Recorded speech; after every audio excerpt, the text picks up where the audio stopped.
Ano ang solusyon ng Diyos? Bago po natin sagutin ang tanong na yan, alamin po natin ano ba yung problema ng sangkatauhan. Magandang araw po sa bawat isa sa inyo. Welcome back to our 365 Daily Devotions Seminary Edition. Now, pag-usapan po natin ngayon ay depravity. Ito pong konsepto na ito po yung pinaka-problema talaga ng sangkatauhan. At yung Diyos po natin, ito yung sinolusyonan. Now, ano po ba yung depravity? Pag sinabi po nating depravity, sa madaling salita po, likas na kasamaan. Naging likas tayong makasalanan. Depravity means sin has corrupted every part of human nature. Mind, heart, and will. So yung puso natin, isip natin, yung will natin, yung kabuuan ng pagkatao natin na apektuhan ng kasalanan, na corrupt. It does not mean people are as evil as they could be. Hindi ito ibig sabihin na yung mga tao ay magpapakasasa sa kasalanan, no? Yung sasagarin nila yung kasalanan nila, talagang aarukin nila yung todong kasamaan nila, no? Ang ibig sabihin lang ng depravity, one of the ways to explain it is we lack God's righteousness. Ibig sabihin yung kabanalan ng Diyos wala sa atin. Marumi tayo sa harapan ng Diyos. So it does not mean people are as evil as they could be, but it does mean that they are unable to seek God on their own. So hindi tayo makakalapit sa Diyos, hindi natin hinahanap yung Diyos on our own. Only God's grace can rescue sinners and bring them to salvation. Ito yung solusyon ng Diyos. Biyaya, pag-ibig. Only God's grace can rescue sinners and bring them to salvation. Now, ano po ba sinasabi ng banal na kasulatan patungkol sa kalikasan nating mga tao? Ever since nahulog ang tao sa kasalanan, yung tinatawag nating fall, talagang yung tao nagpakalayo-layo na sa Diyos. In fact, nung nagkasala si Eva at Adan, ang una nilang ginawa, magtago palayo sa Diyos.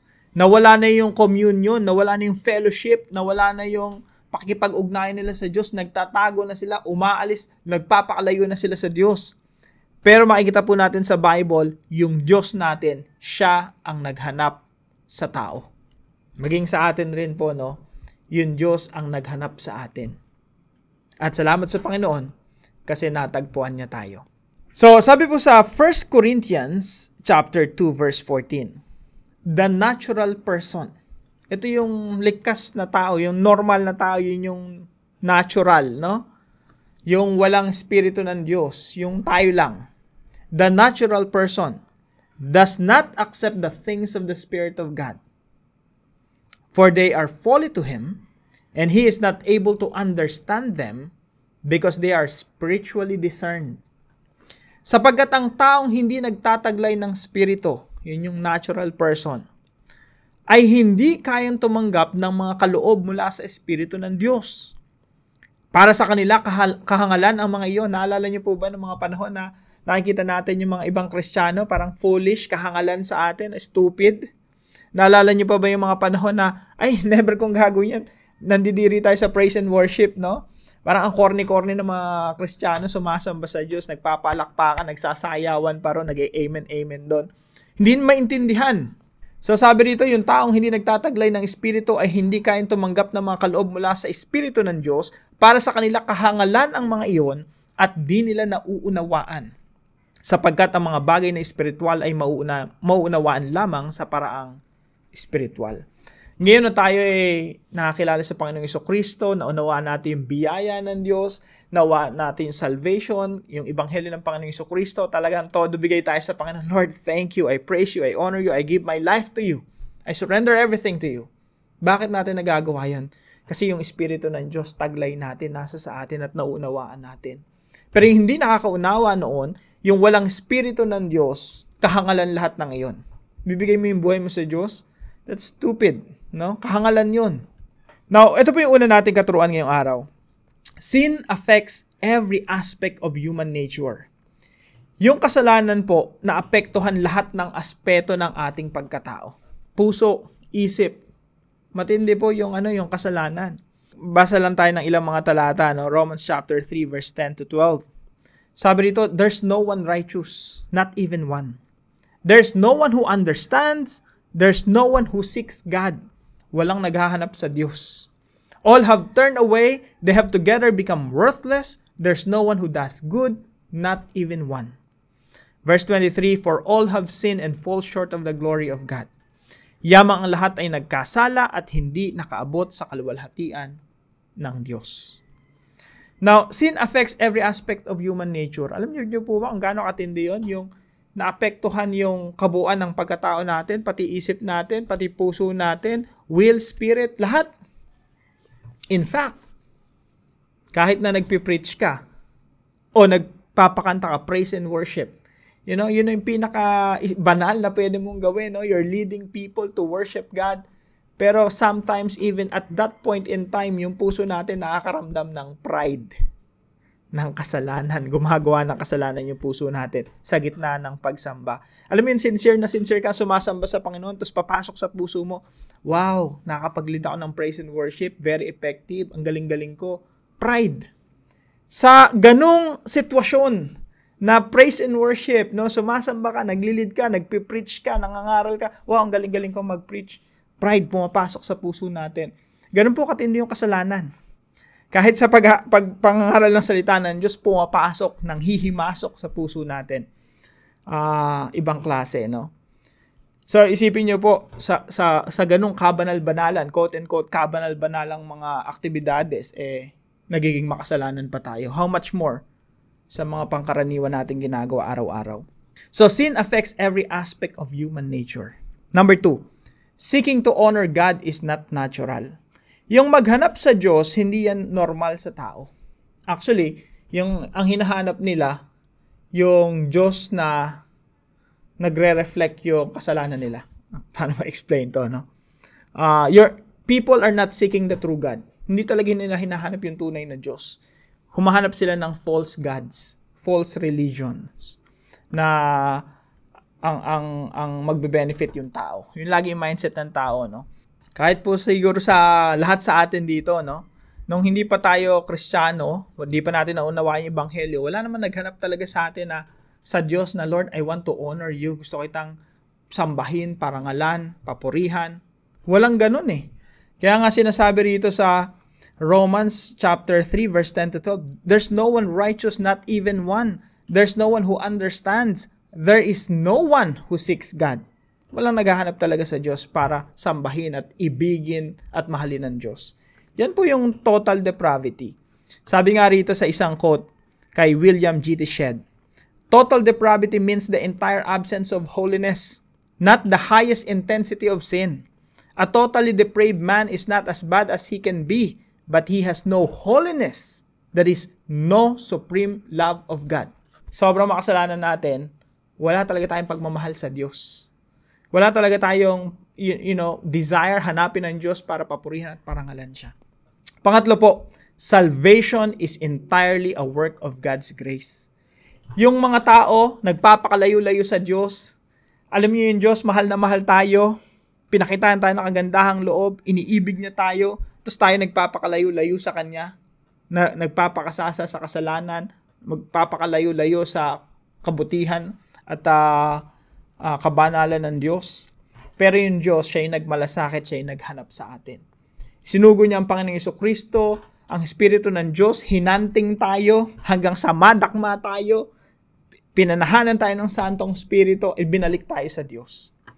Grace po yun. Ibig sabihin, purely God's decision. Hinanap ka niya, nung natagpuan ka niya, ibinalik ka niya sa Kanya. Kaya po, application number 1, acknowledge your need for God's grace.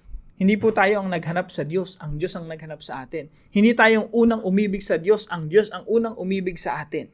Hindi po tayo yung naunang nagpakita ng kagandahang loob sa Diyos. Ang Diyos ang unang nagpakita ng kagandahang loob sa atin noong mga panahon na hindi tayo kamahal-mahal, minahal tayo ng Diyos.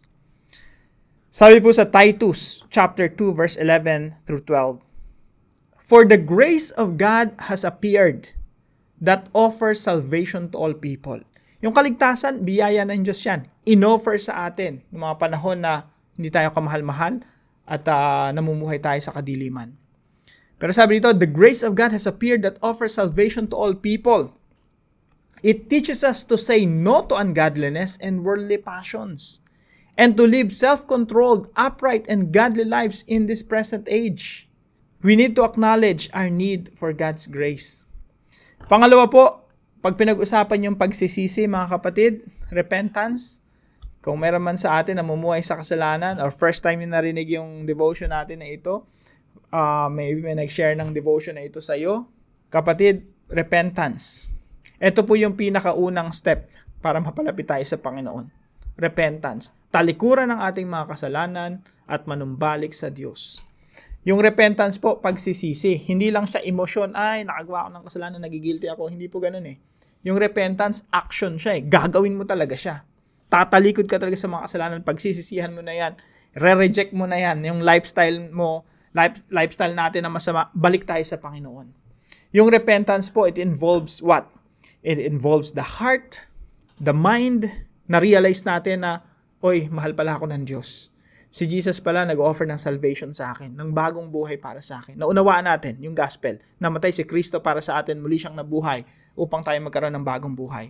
Dapat yan bumaba sa puso, mula sa isip, sa puso. Maramdaman natin yung pag-ibig ng Diyos at tumibok din yung puso natin at magkaroon tayo ng pag-ibig sa Diyos. At umabot yan hanggang sa will, yung magdi-decide talaga tayo, Lord, dahil sa pag-ibig mo, tatalikuran ko yung mga masamang gawain, lalapit ako, manunumbalik ako sa inyo at magpapatuloy akong lumakad ayon sa inyong kalooban. Yan po yung totoong repentance. Repent sincerely from the mind, heart, and will. Hindi po yan sa mind lang, hindi yan sa heart, umaabot yan hanggang sa decision, hanggang sa talikuran natin ang ating mga masamang gawain. And number 3 po, trust in Christ alone for your salvation and transformation.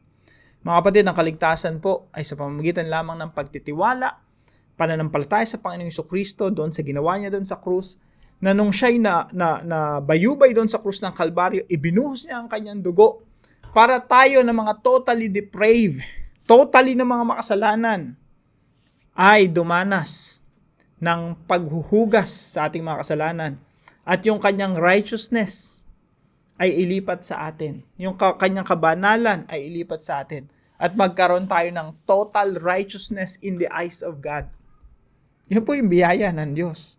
Ibig sabihin, kung ikaw nananampalataya sa Panginoong Jesucristo na yung kanyang sarili niyang dugo ay binuhos sa krus ng Kalbaryo para sa ikapapatawad ng ating mga kasalanan, you are not totally depraved anymore. You are totally righteous in the eyes of God.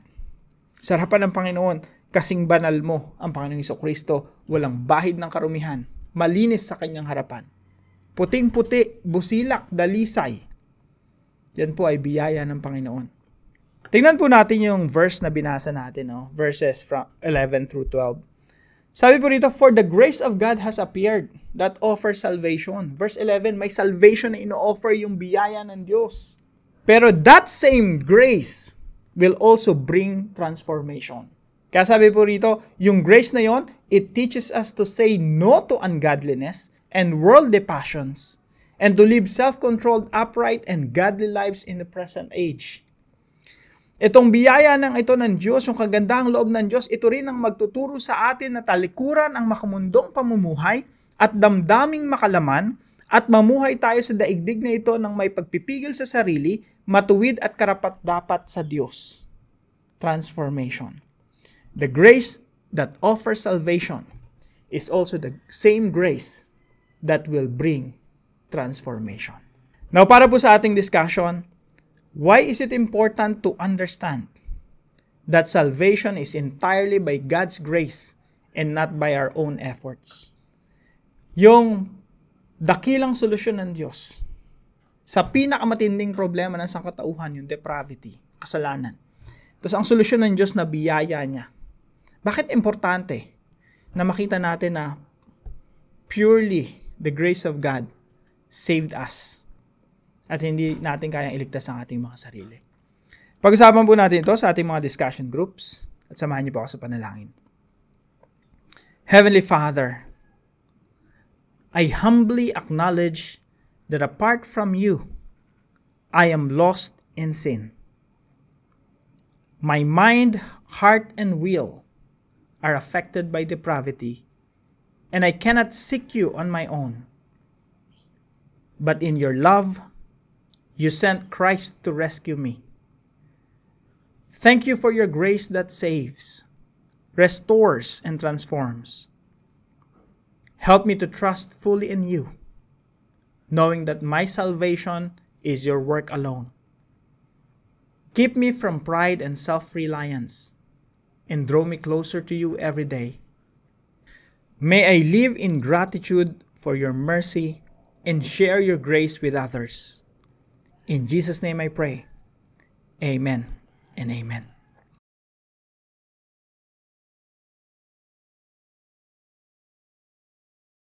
Maraming salamat po kay Sir Dennis and Ma'am Elsie, partner po natin para sa devotion natin na ito. Pagpalain kayo ng ating Panginoon.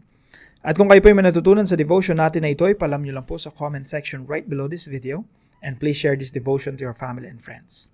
God bless you po mga kapatid. See you po tomorrow 5 a.m. dito sa ating Daily Devotions.